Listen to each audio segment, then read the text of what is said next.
بسم الله الرحمن الرحيم. والطور وكتاب مسطور في رق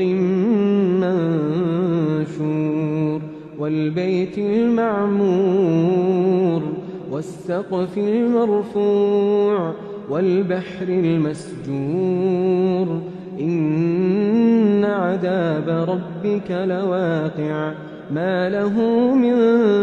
دافع يوم تمور السماء مورا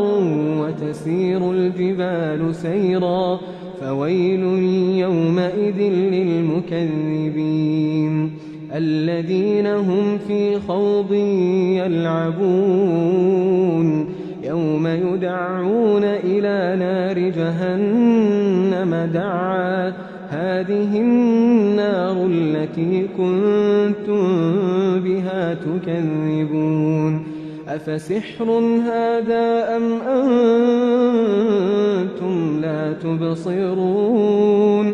اصلوها فاصبروا أو لا تصبروا سواء عليكم إنما تجزون ما كنتم تعملون إن المتقين في جنات ونعيم فاكهين بما آتاهم ربهم ووقاهم ربهم عذاب الجحيم كلوا واشربوا هنيئا بما كنتم تعملون متكئين على سرر مصفوفة وزوجناهم بحور عين والذين آمنوا واتبعتهم ذريتهم بإيمان ألحقنا بهم ذريتهم وما ألتناهم من عملهم من شيء كل امرئ بما كسب رهين وأمددناهم بفاكهة ولحم مما يشتهون يتنازعون فيها كأسا لا لغو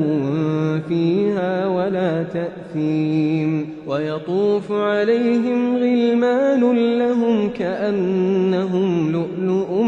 مكنون وأقبل بعضهم على بعض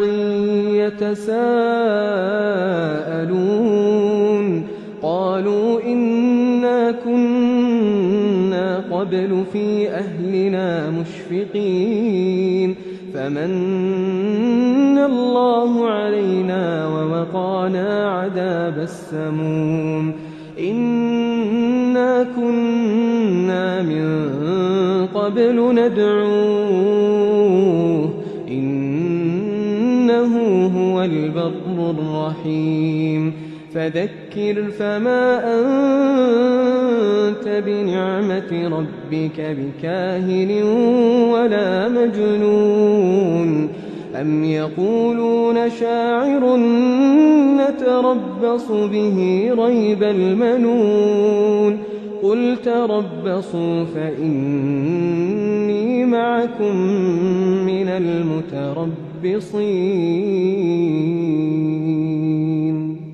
أم تأمرهم أحلامهم بهذا أم هم قوم طاغون أم يقولون تقوله بل لا يؤمنون فليأتوا بحديث مثله إن كانوا صادقين أم خلقوا من غير شيء أم هم الخالقون أم خلقوا السماوات والأرض بل لا يوقنون أم عندهم خزائن ربك أم هم المسيطرون أم لهم سلم يستمعون فيه فليأت مستمعهم بسلطان مبين أم له البنات ولكم البنون أم تسألهم أجرا فهم من مغرم مثقلون أم عندهم الغيب فهم يكتبون أم يريدون كيدا فالذين كفروا هم المكيدون أم لهم إله غير الله سبحان الله عما يشركون وإن يروا كسفا من السماء ساقطا يقولوا سحاب مركوم فذرهم حتى يلاقوا يومهم الذي فيه يصعقون يوم لا يغني عنهم كيدهم شيئا ولا هم ينصرون وإن للذين ظلموا عذابا دون ذلك ولكن أكثرهم لا يعلمون